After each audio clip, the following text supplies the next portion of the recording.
नमस्कार मुलांनो, कसे आहात सगळे?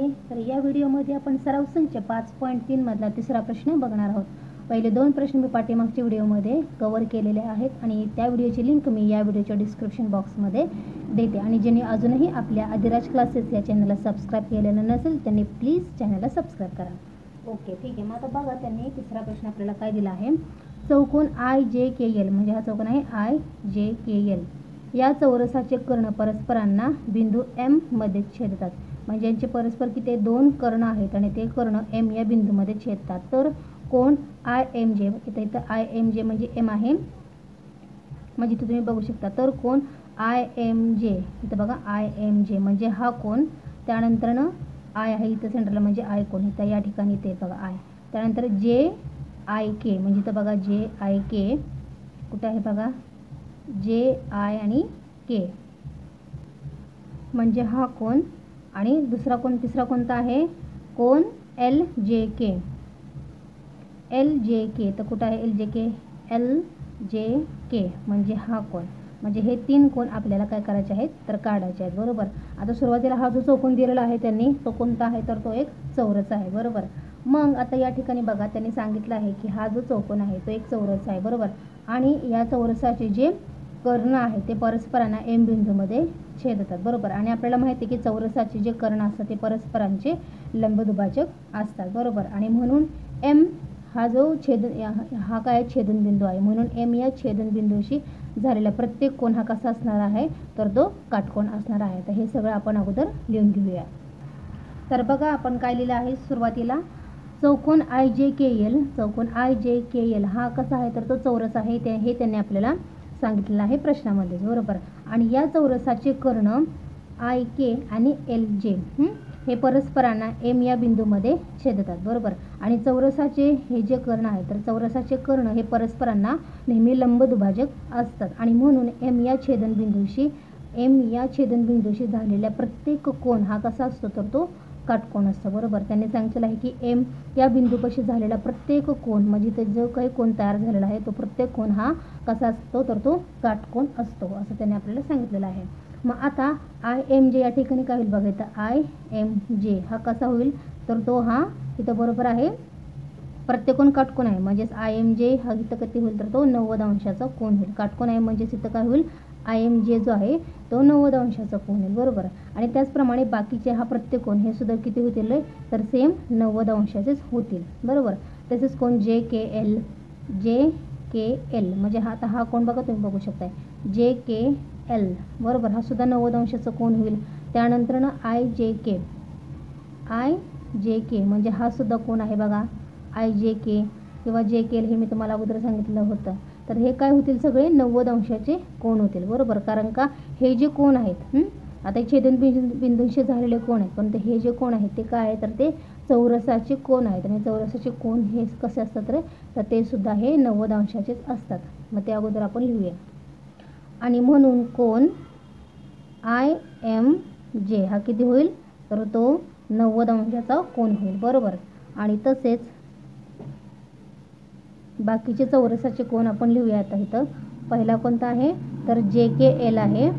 JKL बरोबर 90 अंश. व दुसरा कोणता चौरसाचा कर्ण आहे तर कोण IJK हा सुद्धा किती होईल तर तो 90 अंशाचा होईल, बरोबर. ह्याला कारण काय त्याचं, कारण हे जे दोन कोण आहेत ते चौरसाचे कोण आहेत. आणि ते दोन कोण किती असतात तर ते 90 अंश असतात, कारण का ते चौरसाचे कोण आहेत, बरोबर. आणि या ठिकाणी आपण बघू शकता आता कोण JIK बरोबर. अगोदर पहिल्यांदा आकृतीमध्ये JIK कुठं आहे ते आपण बघूया. JI आणि K म्हणजे हा कोण आहे बघा, ठीक आहे. JIK आता हा जो कोण आहे तर तो कोण निम्मा आहे कोणाच्या, तर या ठिकाणी तुम्ही बघू शकता कोण JKL आणि Lच्या हा पूर्ण आहे बघा कोण, हा पूर्ण कोण जो आहे हा पूर्ण कोण आहे. आणि JIK हा कसा आहे निम्मा कोण आहे, बरोबर. मग त्याच्यामुळे JKLचा हा कोण कसा आहे निम्मा आहे, हे आपण आता इथं लिहू शकतो. म्हणून JIK हा कोण निम्मा आहे कोणाच्या तर JKLच्या, बरोबर. त्याच पद्धतीने दुसरा सुद्धा कोणता येईल बघा इथे दुसरा कोण आहे LJK. LJK हा सुद्धा कोण निम्मा आहे. कोणाच्या रे, तर तो कोण आहे IJK. कोण IJ आणि K. या ठिकाणी माझं कोण लिहायचं राहिलं. ठीक आहे. आता हे जे LJK हे आपण अगोदर आकृतीमध्ये बघूया. LJK कुठे बघा. आता हे बघा LJK इथे दिसतं. पहिला LJKच आहे ना हा. तर LJK म्हणजे हा कोण आहे तो कोण निम्मा आहे. कोणाच्या, तर IJKच्या. IJK हा पूर्ण कोण. कळलं तुम्हाला. अशा पद्धतीने ते दोन कोण आपण दिलेले आहेत. आता हे जे कोण आहेत ना ते कोण कसे आहेत रे, तर ते चौरसाचे कर्ण कसे असतात रे, ते परस्परांना दुभागतात. हे त्याचं काय आहे कारण आहे. आणि म्हणून आता कोण JKL आपण कंटिन्यू करूया. आणि म्हणून कोण JIK बरोबर कोण JIK बरोबर 1/2 आहे तसेच लिहायचे. आणि JKL जो वरती आपल्याला माहिती आहे तो किती आहे बघा 90° आहे. जे चौरसाचे कोण आपण लिहिलेले होते ना त्याच्यातला एक आहे तो JKL आहे. आणि म्हणून आपल्याला आता JIKची सुद्धा किंमत मिळेल. आता या 2 आहे आणि हे किती आले 45 बरोबर. म्हणजेच IJK किती आपल्याला मिळाला, तर तो आपल्याला 45° मिळाला आहे. ठीक आहे. आता दुसरा सुद्धा कोण आपण काढू शकतो. दुसरा कोण कोणता आहे तर LJK आहे. दुसरा कोण आहे कोणता आपला, तो LJKच आहे बरोबर. आणि म्हणून कोण LJK बरोबर तो किती आहे बघा, तर 1/2 गुणिले त्याच्यानंतर आपला जो IJK आहे IJK तो सुद्धा किती आहे, तर तो पण 90° आहे. आणि म्हणून कोण LJK हा सुद्धा किती आला, सेम 45° आला बरोबर. म्हणजे हे दोन्हीही कोण किती आले, तर ते 45° आले बरोबर. अशा पद्धतीने आपण सर्व कोणाचे किमती काढलेल्या आहे. आणि म्हणून कोणते कोण काढलं आहे, पहिला कोण आहे IMJ बरोबर 90°. दुसरा कोण कोणता आहे, कोण JIK किती आहे काढला आपण 45°. व शेवटचा कोण आहे तो म्हणजे कोण LJK तो किती काढलेला आहे, पण 45° काढलेला आहे. अशा पद्धतीने ते हा प्रश्न आपल्याला सोडवायचा होता. ठीक आहे. आता याच्यातला चौथा प्रश्न काय आहे ते सुद्धा आपण बघूया. आता त्यांनी चौथा प्रश्न काय दिला आहे आपण बघूया. एका समभुज चौकोनाच्या कर्णांची लांबी अनुक्रमे 20 सेंटीमीटर व 21 सेंटीमीटर आहे. आता इथं तुम्ही बघू शकता, इथं हा एक कर्ण जो आहे AC.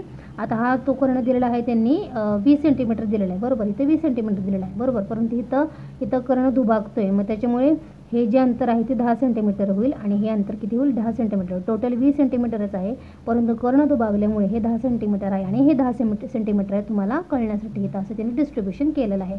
त्याच पद्धतीने दुसऱ्या कर्णाची लांबी किती आहे, तर ते 21 सेंटीमीटर आहे. 21चं निम्म किती येतं, तर ते 10.5 येतं बरोबर. मग त्याच्यामुळे या ठिकाणी आता या कर्णाला हा कर्ण दुभागत असल्यामुळे हा जो भाग आहे तो 10.5 झाला आणि हा जो भाग आहे तो 10.5 झाला. म्हणजे टोटल हा 21 सेंटीमीटर आहे बरोबर. म्हणजे हा 20 सेंटीमीटरचे 10 मध्ये डिवाइड केलेला आहे आणि हा 21 सेंटीमीटरचा जो कर्ण आहे तो 10.5 आणि 10.5 मध्ये डिवाइड केलेला आहे. कळालं.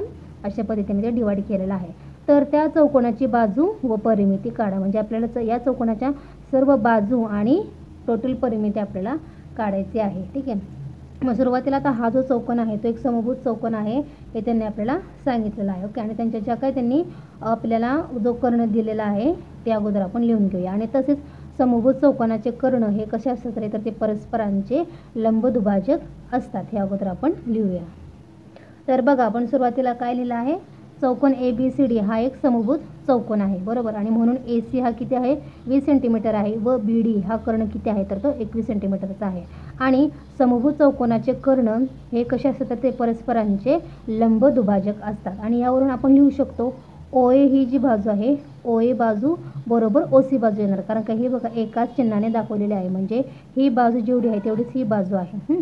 त्याच्यामुळे OA जेवढं अंतर आहे तेवढंच OC हे अंतर आहे. आणि हे दोन्हीही जे अंतर आपण आता मी तुम्हाला सांगितले ते निम्मे आहेत ACच्या. म्हणजे OA हे अंतर निम्म आहे ACपेक्षा आणि OC हे जे अंतर आहे ते निम्म आहे ACपेक्षा, असं त्याचा अर्थ होतो. तेच आपण दुसऱ्या कर्णाच्या बाबतीत सुद्धा असं म्हणू शकतो. सुरुवातीला जे आत्ता सांगितलेलं आहे ते आपण लिहूया. आणि म्हणून OA बरोबर काय असणार आहे OC असणार आहे. आणि हे दोन्हीही अंतरे निम्मे आहेत. कोणाच्या, तर ACच्या निम्मे आहेत बरोबर.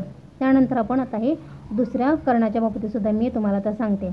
आता ओ बी हे अंतर जेवढं आहे तेवढंच अंतर ओ डी हे असणार आहे आणि म्हणजेच ओ बी बरोबर ओ डी असणार आहे आणि हे दोन्ही अंतर निम्मे आहेत कोणाच्या तर बी डीपेक्षा, बरोबर. मग ते सुद्धा आपण लिहूया आणि म्हणून इथं आपण लिहिणार आहोत ओ बी बरोबर ओ डी हे दोन्हीही अंतर निम्मे आहेत कोणापेक्षा तर बी डीपेक्षा, बरोबर. आता याच्यामध्ये आपण काय करणार आहोत, किमतीपोटप करणार आहोत. म्हणजेच आता इथं आपण लिहूया ओ ए बरोबर ओ ए बरोबर ओ सी आहे. मग इथं बघा ते निम्म आहे ए सीपेक्षा आहे ना, म्हणजेच आता हे जे 1/2 आहे ते आहे तसेच लिहूया. ए सी किती काय आहे आपला कर्ण इथं वरती 20 आहे, मग ते आपण इथं लिहूया 20.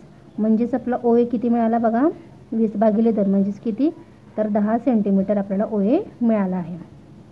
ठीक आहे, म्हणजेच ओ ए किती मिळाला आपल्याला तर तो 10 सेंटीमीटर मिळाला आहे. ठीक आहे, आणि म्हणून त्यानंतर ओ बीसुद्धा आपण बघूया. ओ बी बरोबर 1/2 गुणिले बी डी किती आहे 21 आहे, मग ते आपण लिहूया. म्हणजेच ओ बी आता किती मिळते बघा आपल्याला 21/2 म्हणजे किती आले तर 10.5 सेंटीमीटर. मग आपल्याला ओ बी किती मिळाला तर तो 10.5 सेंटीमीटर मिळालेला आहे, बरोबर. म्हणजे ओ ए आणि ओ बी यांच्या आपण कशा किमती काढलेल्या आहेत, बरोबर. आता याच्यामध्ये तुम्ही बघू शकता आकृतीमध्ये बघा ए ओ बी कुठं आहे.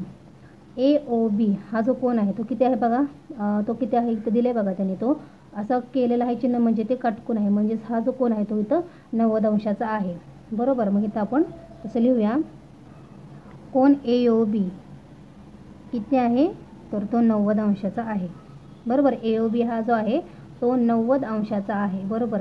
त्याच्यामुळे ओ जे आहे ते ओ या ठिकाणी काय आहे तर ते दोन्हीही कर्ण म्हणजे कर्ण ए सी व कर्ण बी डी यांचा छेदनबिंदू हा ओ या ठिकाणी आहे, बरोबर. मग ते आपण इथं लिहूया. कारण काय लिहिल्याचं कारण तर कर्ण ए सी व कर्ण बी डी यांचा तो छेदनबिंदू आहे ओ, बरोबर. मग आपण आता काय करणार आहोत ए ओ बी हा जो कोण आहे आणि आपण ए ओ बी हा कसा आहे तर तो एक त्रिकोणसुद्धा आहे. मग आपण ए ओ बी या काटकोन त्रिकोणामध्ये पायथागोरसचं प्रमेय वापरू शकतो. मग इथं आपण त्या पद्धतीने लिहूया त्रिकोण ए ओ बी या काटकोन त्रिकोणात पायथागोरसच्या प्रमेयानुसार. आता या ठिकाणी बघा हा त्रिकोण आहे ए ओ बी हा जो कोण आहे तो 90 अंशाचा आहे, त्याच्यामुळे हा जो त्रिकोण आहे तो 90 अंशाचा असल्यामुळे त्याला आपण काटकोन त्रिकोण असं म्हणतो, बरोबर. आता याच्यामध्ये बघा आपल्याला ए ओ ही बाजू ओ ए ही बाजू माहीत आहे आणि बी ओ ही सुद्धा बाजू माहीत आहे. ओके, म्हणजे आपल्याला आता या दोन बाजू माहीत आहेत आणि तिसरी बाजू म्हणजेच काय आहे तर तो कर्ण आहे. कर्ण कशावरून बघा कर्णाच्या समोरची बाजू म्हणजे हा कोण आहे कोणाच्या समोरची बाजू 90 अंशाचं कोणाच्या समोरची बाजू याला आपण कर्ण असे म्हणतो, बरोबर. म्हणजे आता आपल्याला कर्णाची किंमत काढायची आहे. मग आपण पायथागोरसचं प्रमेय कसं वापरतो कर्ण वर्ग बरोबर बाजू वर्ग असं काय त्याचं प्रमेय वापरतं. म्हणजे दोन्ही बाजूंचा वर्ग बरोबर कर्ण वर्ग असतो तो त्याला आपण काय म्हणतो तर पायथागोरसचं प्रमेय म्हणतो. आता त्याकडे या ठिकाणी कर्ण कोणता आहे तर ए बी आहे, म्हणजे ए बी वर्ग होईल ए बी वर्ग बरोबर ओ ए वर्ग होईल आणि अधिक ओ बी वर्ग होईल. ठीक आहे, तशा पद्धतीने आपण त्यांच्या किमती पटक करूया. ओ ए किती आहे बघा इथं 10 आहे आणि ओ बी किती आहे तर तो 10.5 आहे.